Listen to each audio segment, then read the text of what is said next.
Hello and welcome to all our viewers in Nigeria and around the world to News Cycle on Global TV, live in the nation's capital, Abuja.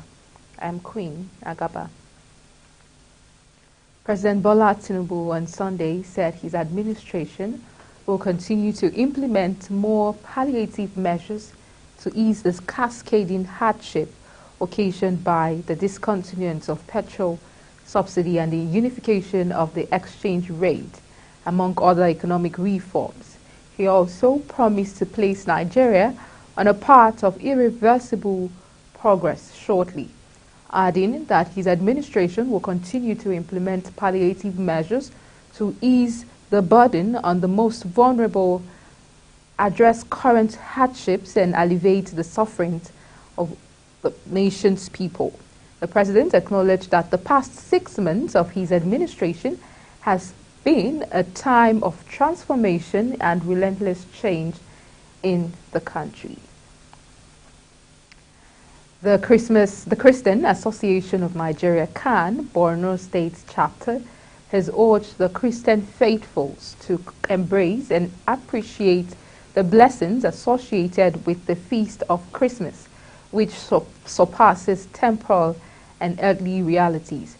The chairman of CAN in the state and auxiliary Archbishop of Maiduguri Catholic Diocese, Reverend John Bogna Bakeni, conveyed this message in a felicitation issued to Christians ahead of the Christmas celebration on Sunday in Maiduguri, further adding that this year's Christmas is observed amidst challenging economic circumstances, insecurity, and prevalent fear of the unknown. Despite these circumstances, he encouraged Christians not to lose sight of the essence and true significance of this solemn feast, noting that the blessings and grace of Christmas far exceed these transient and fleeting realities. The National Drug Law Enforcement Agency and the National Orientation Agency have commended the efforts of the Economic and Financial Crimes Commission in combating corruption and economic and financial crimes in the country. The Akwa Ibom State Director of the NOA, Mr. Nkwotum, gave the commendation during a recent courtesy visit to the state capital, Uyo Zonal Command of the EFCC. Speaking during the visit, the NOA Director said there was a need for collaboration between the EFCC and the NOA towards improving the country's image and ensuring that Nigerians are proud to identify with their country as citizens. He also noted that no crime is small, noting that every degree of crime does damage to the reputation of the country. Responding, the Uyo Zonal Commander of the EFCC, Assistant Commander of the EFCC, AC1, Bawa Hamidu, thanked the NOA team for the visit, which he said was both crucial and timely, especially at a time when public education is necessary in achieving the prevention mandate of the Commission. A 34-year-old man has been apprehended following suspicions of drug possession at his residence in Wisteria Street, Flora Park, Polokwane, Limpopo, South Africa. According to South Africa's news platform Independent Online, Brigadier Hulani Mashaba, the provincial police spokesperson in Limpopo, reported that the provincial organized crime unit received information about a Nigerian man involved in drug activities at his residence in Wisteria Street, Flora Park. Acting in these tip-off, the police went to the address and found the suspect packaging drugs, leading to his immediate arrest. During the operation, law enforcement seized a significant quantity of illicit substances. They confiscated 7 large plastic bags containing heroin, a tin sachet of crystal meth, and 15 tablets of mandrax, estimated to have a street value of around 75,000 rupees. Vice President Kashim Shettima and the National Chairman of the All Progressives Congress, Abdullahi Ganduje, have received chieftaincy titles in Anambra State. The traditional titles were conferred on Shettima and Ganduje during the 32nd of Fala Festival of Ukpo Dumokofia on Saturday. Photos from the ceremony were shared on the X page of the APC on Sunday. The photos were captioned "The National Chairman, Dr. Abdullahi Umar Ganduje, and Vice President Shatima have bagged chieftaincy titles in Anambra State." The titles were conferred on the two leaders by Igwe Dr. Robert Sieze during the 32nd Ofala Festival of Ukpo Dumokofia on Saturday. Sponsored by Arthur Eze, the governor of Imo State, Hope Uzodinma, Deputy Speaker of House of Representatives Benjamin Kalu, IGP Kayode Egbetokun, and some members of the National Working Committee were present at the event. And properties, including drugs, furniture, and assorted drinks, estimated at 23.8 million naira, were destroyed in a fire incident which broke out on Saturday at Alfa Yahaya area of Ilorin, the Kwara State capital. The fire affected 7 flats and 2 shops at number 5 Ado compound. It burnt 3 of the 7 flats, while the 2 shops were completely destroyed with items in it. Head of Media and Publicity, Kwara State Fire Service, Hassan Adekunle, confirmed the incident, adding that men of the fire service worked excellently to minimize the damage caused by the fire. Total estimated property saved records at 47.4 million, and total estimated property lost is 23.8 million naira. The director of Kwara State Fire Service, Falade John Olumuyiwa, urged the citizens to always cultivate the habit of switching off their electrical appliances even before bedtime, as this would help prevent the chances of fire outbreaks in their various homes, offices, and also help to drastically reduce such occurrence. 2 persons were confirmed dead, while 5 others sustained varying degrees of injuries in an accident that occurred at the J4 area on the Sagamu-Benin Expressway on Saturday. Spokesperson of the Federal Road Safety Corps in Ogun, Florence Okpe, confirmed the incident to journalists in Abeokuta. Okpe said that the incident, which occurred at 3:35 p.m., involved a Chevrolet SUV. She said 7 people were involved in the accident, comprising 6 men and 1 woman. The FRSC spokesperson noted the accident was caused by speeding and road obstruction, adding that the SUV rammed into the stationary truck due to speeding. The injured victims were rescued by a driver who was driving behind them. The unarmed driver took the injured to the hospital for medical attention, while the corpses were deposited at the State General Hospital morgue in Ijebu-Ode by FRSC operatives. Okpe said that the FRSC sector commander in the state, Anthony Uga, had always admonished motorists to apply caution while driving and maintain the stipulated speed limit. In another development, no fewer than 11 persons lost their lives on Saturday in an auto crash at Kwana Jugunju town in Tara local government area of Jigawa. The police public relations officer, Jigawa Police Command, ASP Lawan Shisu, confirmed this in a statement released in Duse, Jigawa on Sunday. Shisu says the accident occurred on Saturday at about 12 p.m.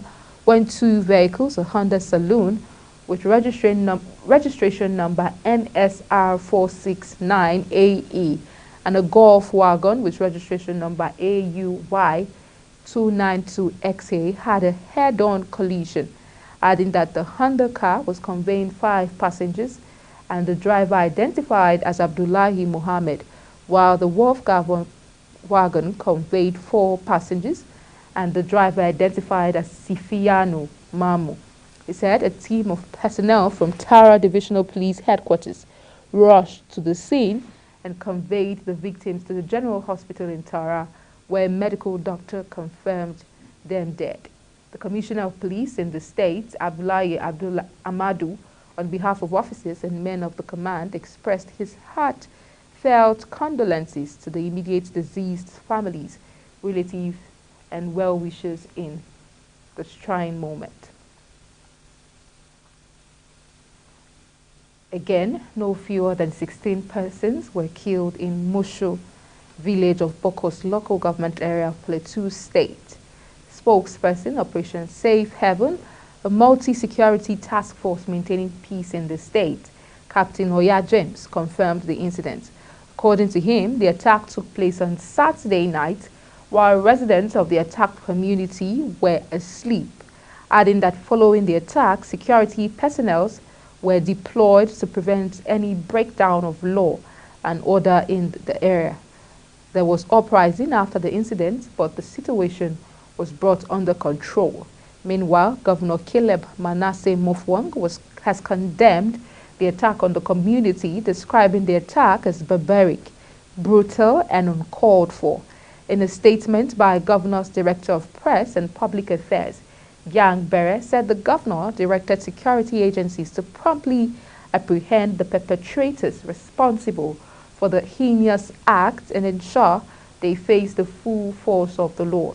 Barre said the governor expressed deep concern over the incident, urging communities across the state to remain vigilant, reporting any suspicious activities to security forces for immediate action, questioning the impunity of the attackers who inflicted harm on communities, destroying property and evading justice. The Secretary to the Government of the Federation, Senator George Akome, has warned against the use of his office to issue fake appointments to members of the public. Akome gave the warning in a statement released on Sunday by the Head of Information Office of the SGF, Segun Imohiesen, in Abuja. He said the warning was because of the purported fake appointment emanating from the SGF office by immoral people to swindle unsuspecting individuals.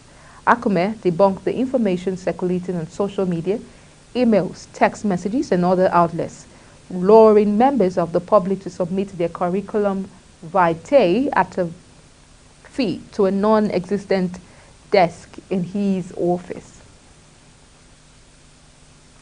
Meanwhile, some travelers in the Federal Capital Territory, Abuja, have commended the federal government for granting a 50% discount on their fare tickets to various destinations within the country.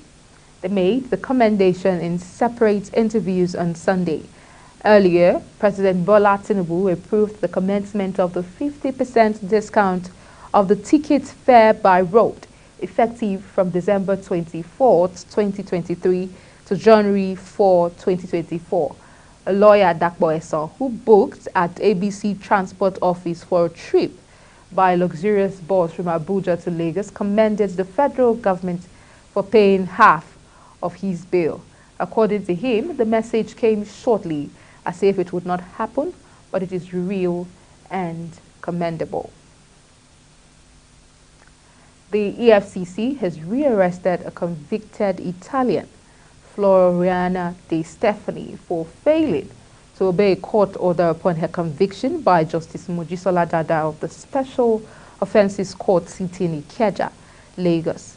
The Economic Financial Crime Commission spokesperson Dele Oyewale said this in a statement in Abuja, adding that the judge on October 7, 2022 found De Stefani guilty of using false documents and counterfeit seals to confer on herself ownership of a property. He said that the property belonged to a company, Waterside Properties Limited, an offense contrary to Section 366 of the Criminal Law of Lagos State. Dada, while delivering judgment, sentenced the convict to 3 years in prison and also ordered the release of the property on 14A and B Warren Road, Ikoyi, Lagos, to Waterside Properties Limited within 3 weeks. He said that De Stefani was, however, rearrested on December 19, 2023 for refusing to vacate the property ordered for release to the company by the court Following her arrest on Tuesday, she was also issued a notice by the Commission to vacate the property within 7 days or risk legal actions. The Economic and Financial Crimes Commission has uncovered a total sum of 37 billion plus allegedly laundered in the Ministry of Humanitarian Affairs under former Minister Sadiya Umar Farouk. Details of the ongoing probe obtained revealed that the money was transferred from the federal government's coffers and sent to 38 different bank accounts domiciled in 5 legacy commercial banks belonging to or connected with the contractor, James Okwete. Following receipt of the funds, Okwete allegedly transferred over 6 billion naira to Bureau de Change operators, withdrew 540 million naira in cash, purchased luxury cars worth over 200 billion naira, and bought luxury houses in Abuja and Enugu State. He was allegedly traced to Okwete, who was also said to have used 47 of the companies to lift federal government contracts amounting to 27,423,824,000 naira. He is also linked with 143 bank accounts in 12 commercial banks, in which 134 accounts are corporate accounts linked to different companies. And the Jigawa State Police Command says it has arrested 26 persons for alleged phone snatching, theft, burglary, and drug abuse in the state. The police public relations officer of the command, DSP Lawan Shisu, said this in a statement on Sunday in Duse. He said the arrest was sequel to a series of raids between December 18th and December 19 in 4 local government areas of the state. The spokesman said that operatives of the command arrested a teenager over alleged phone snatching and 10,000 naira theft at Barbara Town in Barbara local government area, while 2 other suspects were nabbed over the alleged theft of 6 laptop computers and a motorbike in Hadejia. Shisu said the police recovered 1 motorcycle, wraps of cannabis sativa, and a number of narcotic substances, among others, during the raids. The Lagos State government has issued a warning to landlords and community development association leaders, requesting that they promptly abide by the government's directive that all interlink roads must be accessible within the state during the Christmas and New Year season. This was disclosed in a statement by the Public Relations Officer, Adebayo Taufik, on Sunday. According to the statement, the government is willing to create a safe and secure environment, but is seriously threatened by those who act against the street gate laws. Taufik quoted the agency's acting general manager, Bakare Oki, as saying that the policy street gates were designed to make it simple for residents and other road users in the state to access them. The National Drug Law Enforcement Agency has thwarted attempts by transnational drug traffickers to flood Nigerian communities with large quantities of assorted illicit drugs during the Youth season. The NDLEA operatives frustrated the attempt and intercepted millions of tramadol, thousands of codeine syrup bottles, and bags of Canadian loud in consignment arriving in the country ahead of the Christmas celebration. The Director, Media and Advocacy in NDLEA, Femi Babafemi, disclosed this in a statement released in Abuja on Sunday.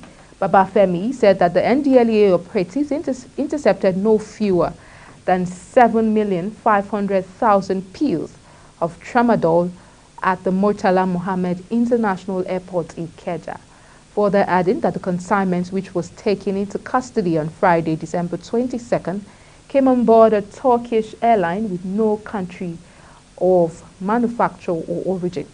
Apart from being the first time such shipment would be seized on the airline's flight, It was equally the first of such coming from Hamburg, Germany. The Bauchi state government, led by Bala Mohammed, has distributed food items worth over 120 million naira to the Christian community across the state for this year's Christmas celebration. Food items distributed include cows, rams, bags of rice, and over 189 bottles of groundnut oil, among others. Abdullah Jin, chairman of the Contribution Committee, announced this development while speaking with journalists yesterday in Bauchi. He mentioned that every year the governor provides such a gesture to assist the Christian faithful in celebrating Christmas. Jin, the special advisor to the governor on civil service matters, stated that the committee allocated a substantial portion of the food items to the Christian Association of Nigeria and the state, which further distributed them to all the 5 blocks across the state. In sports,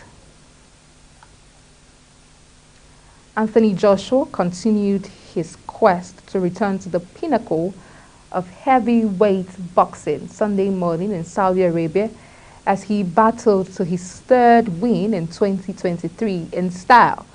The former 2-time unified heavyweight champion brought back to his best with a decisive 5th round TKO victory over Otto Wallin at the Day of Reckoning event in Riyadh.